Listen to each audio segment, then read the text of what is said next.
Hello, my name's Julian Edgar and I'm the author of this book, Designing and Building a New Energy Efficient Home. What I want to cover in today's video is why shading is important. Why shading is important in a passive solar home, and I think there's a lot in this video that you probably don't already know. Let's take a look. So you want to build a new energy efficient, comfortable and healthy house in Southern Australia? You've got to get the shading right. Shading especially of windows, but also of walls. Southern Australia is a climate with hot summers, lots and lots of sunshine in summers, and we need to be able to control that sunshine. So, as we covered in a previous video, in Southern Australia we want the house to be orientated north. That means to have most of its window area facing north, and the reason we want that is we want to be able to get the sunshine into the house in winter. This gives us free winter heating, but we don't want that sunshine coming in those northerly windows in summer. So how do we achieve that? We achieve that by shading. So in summer, the sun is higher in the sky, higher in the northern part of the sky than it is in winter. And so that allows us to do something that's very, very easy, and that is to use an overhanging eave which blocks out the summer sun but lets the winter sun come in those northern windows. So if we look over on this diagram, we can see the summer sun is higher in the sky than the winter sun. The summer sun can't come in the windows because it's blocked by those eaves or that particular eave, but the winter sun can.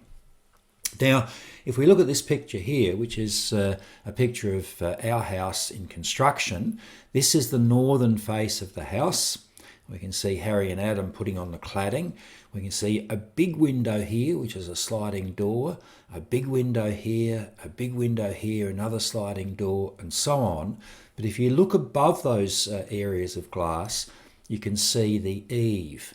Now, in this particular location, we don't even need a very big eave to shade those windows in summer, but still let the winter sun come in.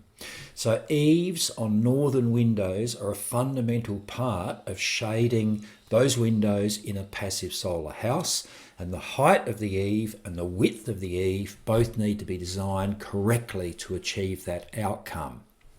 But what about all the other windows? What about all the other walls? So, as I said, shading is about controlling the sun, letting the sun come in through those northern windows in winter, but stopping it in summer. But it's very easy to get those things wrong. This is a house that's just a bit down the road from where I live, north of Canberra, and here is a house that was recently constructed. It faces north. These windows that I'm putting the mouse over are facing north. These windows here are facing west. And have a look how the veranda, which is too deep, is shading these windows even in the middle of winter. So this photo I took in the middle of winter at about noon, midday, and you can see that there's no sun shining in through those windows, but you can see that the westerly sun, and that's a very hot sun in summer, is going to be booming in through those windows that are completely unshaded. So this house does two things wrongly. The winter sunshine can't come in those windows because the veranda is too deep, but the summer sunshine is going to boom in through those western windows, which are completely unshaded. Now, that's the worst of both worlds, isn't it? Too much summer sun coming in and not enough winter sun coming in.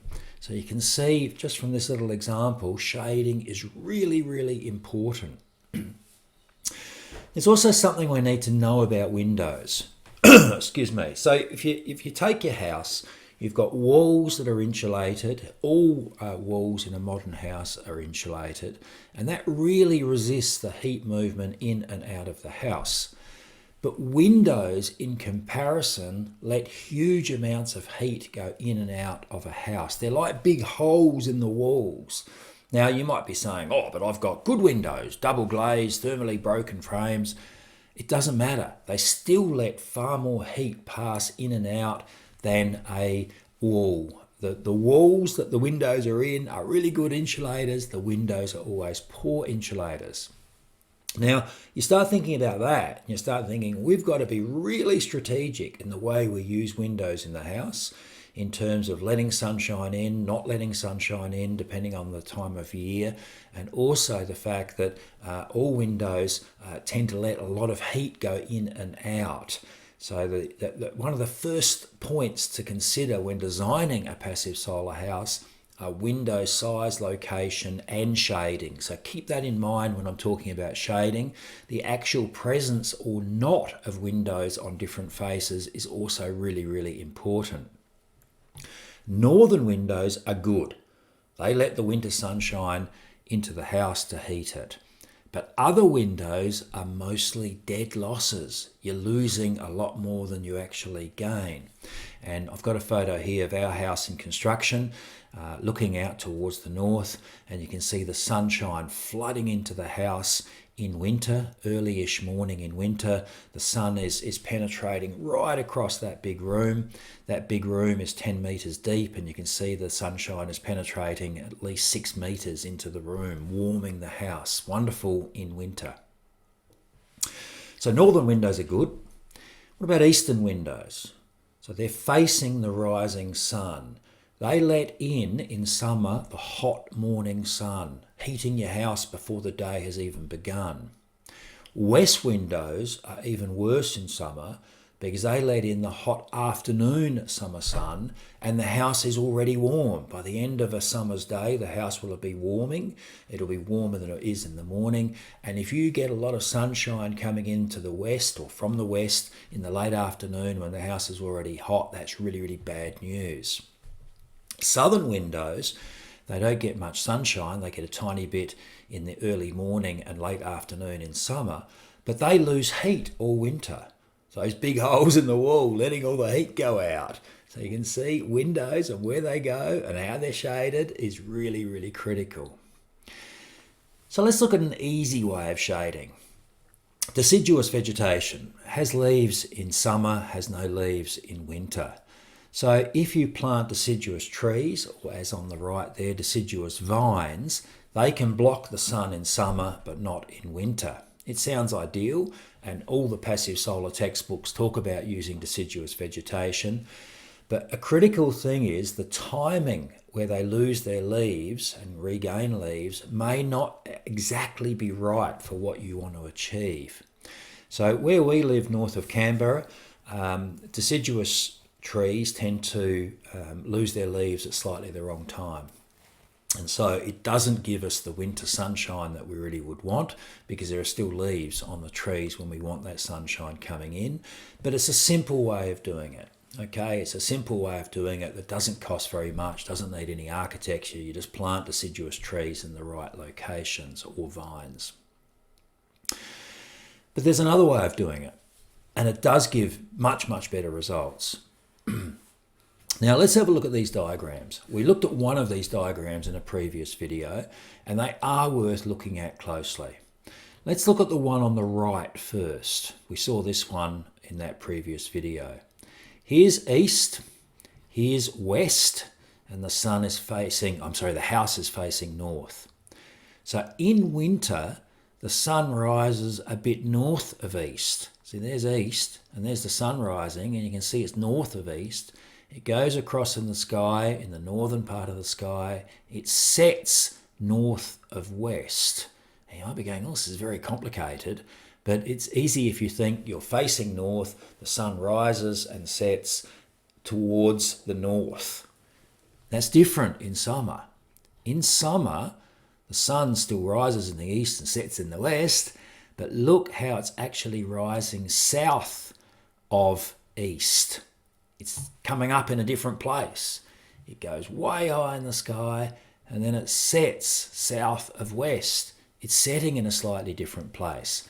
Now, if you look at these diagrams, you think, well, I'm going to plant a tree, evergreen tree, just there. It'll block the summer sun, but it won't block the winter sun. And that's in the late afternoon and the early morning. where otherwise it's very hard to shade. And it doesn't even have to be an evergreen tree. It can be a shade structure that's placed to block the summer sun but not the winter sun, even on the east and the west. We talk about shade structures on the north. We very seldom talk about them on the east and the west, but to block that summer sun, that hot summer sun, that's actually critical. So how can you do that? You can use vertical panels. If a vertical panel is placed next to a window, it can block the summer sun as it rises, but let the winter sun still come through. You can use deep overhanging verandas. So for example, a deep overhanging veranda on the east, not just a metre wide, but maybe 3 or 4 metres wide on the east, will block the rising sun in summer, and it will block it quite early in the day because the veranda is so deep. You can use porches, smaller verandas, but they also combine vertical elements that block that summer sun but let the winter sun through. Now, if you're thinking this is all very complicated, it doesn't really need to be. You've just got to know where the sun is rising and setting and use typically a software model, a computer model, to actually work out where the best shading therefore is. So on our house, let's take this view first. All these house pictures are when it's under construction. This face we can see here is the western face. It's facing west. You can see, so we're looking from the southwest, you can see we've got a water tank there. Why was the water tank placed there? It was placed there so it blocks the setting summer sun but doesn't block the setting winter sun. You can see we've got a little porch there. It's actually 3.3 metres long, and that and the water tank helps block that summer sun but let the winter sun through. What's it let it through? Behind here is a glazed door, a door full of glass. Now, there's an example. It just looks like a normal little porch or veranda, and it just looks like a normal water tank, but they've actually been placed there to provide summer shade but not winter shade. And it's obviously intrinsic in the design of the house. As I keep saying about passive solar design, it doesn't actually have to cost a cent more than you are already spending. What about the other end of the house? This view over here, again in construction, that's why there's no fence around the veranda, no balustrade. This is facing east, and this is a 5 metre deep veranda. It's a deck, it's an outside deck, but we have put the main roof extending over that deck by 5 metres. When the sun rises behind where the photographer is standing, rises in the east, that deck is shaded by that overhanging veranda very early in the morning. And so the sun doesn't shine in through that glass door and doesn't shine in through that easterly kitchen window. So the deck and its overhang combine to shade those windows, especially in summer when we don't want that hot easterly sun coming in. So you can see on this house, on our house, on both the west and the east, very, very careful consideration was made to shading.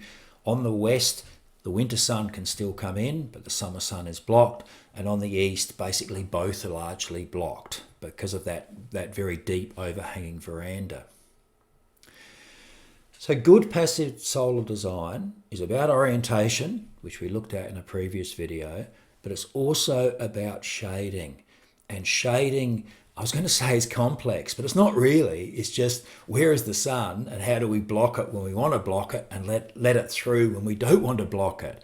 The concept is quite easy. How you actually integrate that into the house can become quite interesting, especially if you're doing it at no extra cost. We'll cover in an upcoming video ventilation. We'll cover thermal mass, the ability to store heat and cool within the house. And we'll cover house layout. And as I keep saying, none of these things need to cost anything. It's not like using a special ventilator, or it's not like using really expensive windows imported from Europe, and it's not like using special sealing materials to make your whole house airtight. Each of what I'm describing is about fundamental solar design. That wasn't a video, it wasn't an image I expected to pop up, a PowerPoint image, but it summarizes what's happened in this video. shading and windows. Position windows strategically. Remember, some windows are just a dead loss in terms of heat gain and loss. Shade for summer but not winter. And east and west windows need a lot of care in how you shade them. Now, this is the slide I expected to see. Passive solar is about good fundamental design rather than technological band-aids. Rather than those extra expensive things, we are talking about the fundamental design of the house and how to make it work with the climate.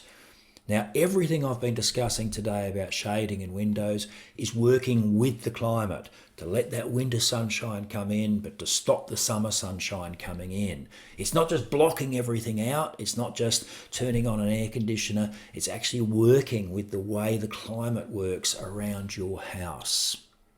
So the book is called Designing and Building a New Energy Efficient Home. Where can you buy it? Well, you can't yet. It'll be out mid-2026.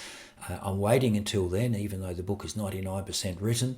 I'm waiting till then so I can have in the book all of the data logging from our house, showing its performance in summer, which has so far been very, very good, showing its performance in autumn, in spring and in winter, with logging of temperature, logging of humidity, logging of dew point, logging of radiant temperature, logging of nearly everything I can think of. That book will be out mid-2026. Thank you.